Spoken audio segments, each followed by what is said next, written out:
नमस्कार दोस्तों, पीसीएस पाठशाला में आप सभी का स्वागत है। पूरे देश में हल्ला बोल मचा हुआ है और यह जो हल्ला बोल मचा हुआ है लगातार जिस तरह से निजीकरण होता जा रहा है, जो भी सरकारी कंपनियां थीं, सरकारी संस्थान थे, जो भी मतलब जिस तरह से जो लोग नौकरी पाना चाह रहे थे और नौकरी के लिए तैयारी कर रहे थे, गवर्नमेंट जॉब के लिए तैयारी कर रहे थे, अब उनके सारे अवसर ख़त्म करने का पूरा विचार सरकार बना रही है। निजीकरण जारी है, पूरी तरह से लोगों को बरगलाया जा रहा है और अभी समझिए कि सेंट्रल गवर्नमेंट और स्टेट गवर्नमेंट में भी यही हो रहा है। और बहुत सारे ऐसे एग्ज़ाम हो चुके हैं जिसकी बहुत सारी अंतिम परिणाम भी नहीं आया है, लोगों को नियुक्ति नहीं हो पाई है और बहुत सारे ऐसी वैकेंसियां हर विभाग में लाखों पद खाली हैं, लेकिन उसके बावजूद भी भर्ती नहीं निकली है। और यह स्थिति विगत कई वर्षों से देखने को मिल रहा है। यूपी गवर्नमेंट कहिए या फिर सेंट्रल गवर्नमेंट कहिए, यही हाल मचा हुआ है। मैं वो कलम नहीं जो बिक जाती दरबारों में, हरिओम पवार जी की एक लाइन थी, पंक्ति थी। मैं वो कलम नहीं जो बिक जाती दरबारों में, मैं शब्दों की दीप सिखाऊं मदियारे चौबारों में। मैं बाणी का राजदूत हूँ, सच पर मरने वाला हूँ, डाकू को डाकू कहने की हिम्मत करने वाला हूँ। तो आज एक हिम्मत करना पड़ रहा है और आज सारा देश खड़ा है। सारे देश के जो भी टीचर्स हैं और जो भी स्टूडेंट हैं, 5 सितंबर को डॉक्टर राधाकृष्णन की जयंती है और शिक्षक दिवस पूरा देश मनाएगा। लेकिन शिक्षकों की स्थिति और शिक्षार्थियों की स्थिति क्या है, ये हर कोई वाकिफ़ है। बहुत सारी वैकेंसियाँ, बहुत सारी भर्तियाँ अधर में लटकी हुई हैं और बहुत सारे लोग मतलब कि क्या कहा जाए, चाहे आप ग्रुप डी की बात करिए, चाहे एनटीपीसी की बात करिए, 2-2, ढाई-ढाई, 3-3 साल बीत जाते हैं। आवेदन दिए हुए 2-2, ढाई, 3-3 साल बीत जाते हैं, परीक्षा नहीं हो पाती है। परीक्षा हो भी जाती है तो फिर उत्तर कुंजी नहीं निकलता है, उत्तर कुंजी निकल जाता है तो फिर रिजल्ट नहीं निकलता है, रिजल्ट निकलता है तो फिर यह हाई कोर्ट पे चल जाता है, फिर सुप्रीम कोर्ट में चल जाता है। यह स्थिति बनी हुई है। किसी भी वैकेंसी की बात करें, कुछ भर्तियों को छोड़ दिया जाए, उत्तर प्रदेश सरकार में या सेंट्रल गवर्नमेंट में कुछ भर्तियां हैं, विशेषकर हम सेंट्रल गवर्नमेंट की ही बात करेंगे। सेंट्रल गवर्नमेंट में कुछ भर्तियां हैं जो बहुत ही स्वच्छता के साथ, बहुत ही समय सीमा में सारी भर्तियां कंप्लीट हो जाती हैं। किसी भी तरह का कोई दाग या धब्बा नहीं लग पाता उनकी भर्तियों में। लेकिन हम बात करेंगे रेलवे की भर्ती की, हम बात करेंगे यूपीएसआई की, हम बात करेंगे अन्य बहुत सारी भर्तियां, मैं किस किस का नाम लूँ, और अभी भी अधर में लटका हुआ है। ग्रुप डी एनटीपीसी में करोड़ों आवेदन हुए, लोगों ने क्या सपने देखे थे, क्या सोचा था। अब आपको बता दें, इलाहाबाद में, प्रयागराज में, पटना में, बनारस में, दिल्ली में, कहाँ कहाँ लोग, लाखों करोड़ों लोग तैयारी कर रहे हैं। जब रेलवे का फॉर्म निकला हुआ था, 62,000, 1 लाख के करीब भर्ती निकली हुई थी। एनटीपीसी में भर्ती निकली हुई थी 35,000। आपको पता है, आपके भर्तियों को देखकर, रेलवे में लंबी चौड़ी भर्तियों को देखकर लोगों ने अपने गांव छोड़कर प्रयागराज में, पटना में, बनारस में, दिल्ली में, चाहे कहीं मेरठ में, कहीं भी कानपुर में लोग जाकर बस गए। परीक्षार्थी अपने होली दिवाली भूल गया कि अब तो मुझे किसी तरह रेलवे में नौकरी पा लेना है। हम 6 महीना लगातार पढ़ेंगे और भर्ती हो जाएगी, हम कंप्लीट हो जाएंगे। कोचिंग संस्थान ज्वाइन कर लेता है, एक किसान का बेटा कोचिंग संस्थान ज्वाइन कर लेता है रेलवे में जब की वैकेंसी आई हुई है, और वह ज्वाइन कर लेता है और उसको पता नहीं है कि भाई 6 महीने का कोर्स है और 2-2, ढाई-ढाई साल बीत जा रहे हैं, परीक्षा ही नहीं हो रही है। कोर्स कंप्लीट करते भी उसका कुछ नहीं हो पा रहा है। और यही स्थिति हर वैकेंसियों की फंसी हुई है। 69,000 टीचर भर्ती यूपी सरकार की जो वैकेंसी है, आप लोग देख रहे हैं, 68,500 किसी न किसी तरह हुई। और कैसे हुई, किस तरह हुई, कौन कौन से दाग और धब्बे 68,500 की भर्ती पर भी लगे हुए हैं, सब लोग जान रहे हैं। लेकिन फ़िलहाल 68,500 की भर्ती कंप्लीट हो गई। उसमें भी 20-22 सीटें बची हुई थीं, लेकिन 20-22 सीटों को भी सुप्रीम कोर्ट ने कहा कि इन सीटों पर आप भर्ती करा दीजिए, लेकिन वह भी अधर में लटकी हुई है। उस सीटों पर भी भर्ती नहीं हुई। 69,000 टीचर भर्ती निकली और 6 जनवरी 2019 को परीक्षा हुआ। आज तक वह भी अधर में लटकी हुई है। 69,000 टीचर भर्ती, single bench, double bench, high court, supreme court, हर मामला 6 महीने तो एजी साहब नहीं पहुंच पाए। मतलब शासन भी और सरकार भी शिथिल रही इस वैकेंसी को लेकर। और बहुत सारी वैकेंसियां हैं। उत्तर प्रदेश में जो प्राइमरी की भर्ती है, 1,46,000 लोग पास हैं। अब पास हैं तो भी पास ही हैं, अब छोड़िए, जाने दीजिए। 1,46,000 लोग पास हैं। और 69,000 सीटें हैं। और अभी आपको जानकारी लिए बता दें, अभी भी उत्तर प्रदेश प्राइमरी के अंतर्गत लाखों वैकेंसियाँ हैं, 2 से 2.5 लाख वैकेंसियाँ अभी खाली हैं, रिक्त हैं। आप उस पर वैकेंसी कब निकालेंगे? जब इसी वैकेंसी को, एक वैकेंसी को आप 2, 2.5, 3 साल घसीटेंगे तो बाकी वैकेंसी कब निकालेंगे? आप खुद बताएं। आप लापरवाही करेंगे और उसका अंजाम कौन भुगतेगा? आप मान लीजिए 1,46,000 लोग पास हुए 69,000 टीचर भर्ती में, इनके प्रकार पास हुए, बात ही खत्म। लेकिन ये 69,000 टीचर भर्ती में 1,46,000 लोग पास हुए।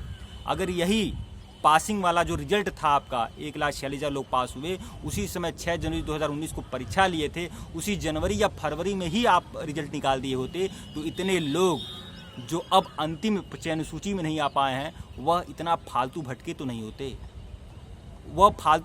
होते। उन्होंने एक उम्मीद जगाई थी, 1.5 साल तक वह बैठे हुए थे कि अब हमारा तो रिजल्ट निकलने वाला है, हम हो जाएंगे। आप तभी रिजल्ट निकाल दिए होते, आप जनवरी फरवरी में ही रिजल्ट निकाल दिए होते। लेकिन आपने रिजल्ट रोक कर बैठे रहे। और रिजल्ट रोकने का कारण क्या था कि यह 69,000 टीचर भर्ती न्यायालय में पहुंच गया। न्यायालय में क्यों पहुंचा? क्योंकि आपकी भी लापरवाही थी। और 6 महीने 7 महीने तो एजी साहब ही नहीं पहुंचे, तो 7-8 महीने का समय वह आपने खा लिया।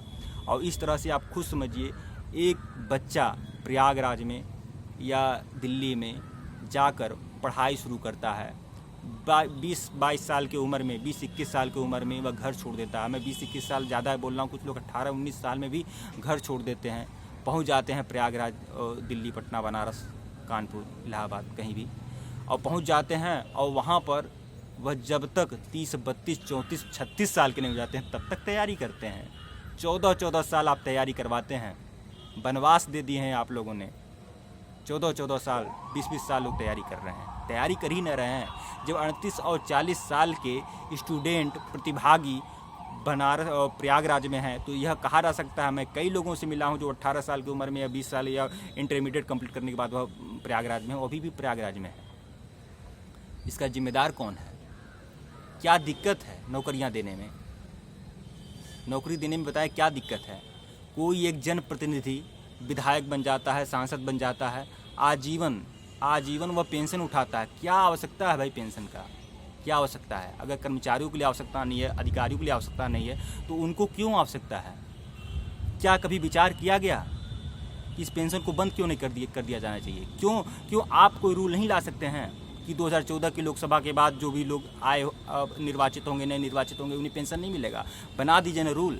जब एक तरह से गवर्नमेंट जॉब में रूल बना दिया गया है सन 2003 के बाद, कोई भी गवर्नमेंट जॉब पाएगा, 2003 के बाद कोई भी गवर्नमेंट जॉब पाएगा, तो अब वह पेंशन की मांग नहीं कर सकता है। आप भी बना दीजिए 2024 की लोकसभा के बाद कोई भी नए निर्वाचित प्रतिनिधि होंगे, वह पेंशन का लाभ नहीं ले पाएंगे। बनाइए ना, लोकसभा में, राज्यसभा में, विधानसभा में बनाइए, नियम बनाइए। आप नहीं कुछ करेंगे तो फिर दूसरे से क्यों उम्मीद रखते हैं? देश का पैसा आप खाएंगे और जनता बचाएगी, यह कैसे न्याय चलेगा? महात्मा गांधी के पास एक बुढ़िया आई कि मेरा बच्चा गुड़ खाता है, बहुत ज़्यादा गुड़ खाता है। कह दीजिए कि यह गुड़ न खाए, गुड़ स्वास्थ्य के लिए हानिकारक होता है, इतना ज़्यादा गुड़ नहीं खाना चाहिए। महात्मा गांधी ने कहा, मैं किस अधिकार से कहूँ बच्चे से कि गुड़ मत खाओ, जब मैं भी खुद गुड़ पसंद करता हूँ, गुड़ मैं भी खाता हूँ, मीठा बहुत खाता हूँ मैं किस अधिकार से कहूँ? खैर कोई बात नहीं है, अपने बच्चे को 1 हफ्ते बाद लाना। बुढ़िया समझ नहीं पाई। वैसे उन्होंने शेयर नहीं किया कि यह बात कि मैं गुड़ खाता हूँ, लेकिन उन्होंने कहा ठीक है, अपने बच्चे को 1 हफ्ते बाद मेरे सामने लाओ। और 1 हफ्ते तक महात्मा गांधी ने गुड़ का सेवन नहीं किया। जब वो बुढ़िया आई अपने बच्चे को लेकर, तब महात्मा गांधी ने समझाया कि इतना ज़्यादा मात्रा में गुड़ नहीं खाना चाहिए, और बच्चा भी समझदार था, समझ गया। तो बाद में उस बुजुर्ग औरत ने महात्मा गांधी से पूछी कि आप तो तुरंत बच्चे को बुलाकर डांट सकते थे, कह सकते थे, आपने 1 हफ्ते का समय क्यों लिया? तो उन्होंने कहा कि मैं स्वयं खाता हूँ, जो गलतियाँ मैं स्वयं करता हूँ, मैं उसके लिए दूसरों को मना कैसे कर सकता हूँ? जब आप खुद देश का पैसा खा रहे हैं, जब आप खुद अपना पेंशन लेंगे, अपना भत्ता लेंगे, अपना सब कुछ लेंगे, और बाकी कर्मचारी सरकारियों को बंद किए हैं, खैर बंद किए हैं, कोई बात नहीं है, बंद करना अच्छी बात है। देखिए, जब 20, 22, 23, 24, 25 साल, 30 साल का नौजवान है, नौकरी नहीं पा रहा है, और 60 साल के बाद लोग ले रहे हैं, खैर जो लोग पहले से ले रहे हैं वह लें। लेकिन 2003 के बाद अगर आपने नियम बना दिया है, खैर कोई बात नहीं, आपका स्वागत होना चाहिए, कोई दिक्कत नहीं। 2003 के बाद जिनका नियम बन गया, ठीक है, लेकिन वह नियम आप भी फॉलो करें ना। जब हजारों जोक्स बन जा रहे हैं, हजारों चुटकुले बन जा रहे हैं कि सांसदों का पेंशन कब बंद होगा, विधायकों का पेंशन बंद क्यों होगा, तो पर उपदेश कुशल बहुतेरे आप क्यों नहीं देख रहे हैं? आप लाल बत्ती नीली बत्ती बंद करवा सकते हैं, पेंशन क्यों नहीं बंद करवा रहे हैं, भत्ता क्यों नहीं बंद करवा रहे हैं, जो अनर्गल खर्च है उसको आप क्यों नहीं बंद करवा दे रहे हैं? खैर चलिए, हमें ये सब कहने की आवश्यकता नहीं है। हम स्टूडेंट हैं, हम लोग टीचर हैं, हम लोग को इससे मतलब नहीं है। लेकिन जो स्टूडेंट्स और टीचर की जो पीड़ा है, जो दर्द है, वह मतलब कि जो भी शीर्ष पर बैठे हुए लोग हैं, जो सत्ताधीश हैं, जो विधानसभा और लोकसभा में बैठे हुए लोग हैं, उन्हें हमारा दुख, हमारा कष्ट से अवगत होना चाहिए। वीडियो को लाइक और चैनल को सब्सक्राइब करिएगा दोस्तों। और एक बात और कहूँगा, चंद पंक्तियाँ कहूँगा। एक हृदय ऐसा होगा जिसके धीरज हम होंगे, एक हृदय ऐसा होगा जिसके धीरज हम होंगे, होगा कोई एक सरोवर जिसके नीरज हम होंगे, भले ही उजली रातों के टिमटिम करते से दीपक हैं, पर होगा कोई एक सवेरा जिसके सूरज हम होंगे। धन्यवाद। और एक बात और कहूँगा कि डिस्क्रिप्शन में टेलीग्राम का लिंक है, ISPCS फ्री मटेरियल्स के नाम से टेलीग्राम का लिंक है डिस्क्रिप्शन में, ज्वाइन कर लीजिएगा। अगर आप ज्वाइन कर लेंगे, बहुत सारे मटेरियल आपको फ्री में मिलेंगे, बहुत सारे कंप्यूटराइज नोट्स, बहुत सारे हैंड रिटन नोट्स आपको निःशुल्क मिलेगा। तो टेलीग्राम को बिल्कुल ज्वाइन करें, टेलीग्राम का लिंक डिस्क्रिप्शन में है। धन्यवाद आप लोग को। और बुक्स अड्डा हमारा एक और चैनल है, उसका भी लिंक डिस्क्रिप्शन में है, जिसमें केवल मैं बुक्स के बारे में बताता हूँ, सिर्फ पुस्तकों के बारे में बताता हूँ। धार्मिक, साहित्यिक, ऐतिहासिक, मनोवैज्ञानिक, वैज्ञानिक दृष्टिकोण वाली पुस्तकों के बारे में जानकारी दी जाती है। हिंदी व इंग्लिश लिटरेचर की पुस्तकों के बारे में जानकारी दी जाती है। तो डिस्क्रिप्शन में उसका भी लिंक है, उसको भी ज्वाइन कर लीजिएगा और टेलीग्राम को भी ज्वाइन करिएगा। धन्यवाद आप लोग को।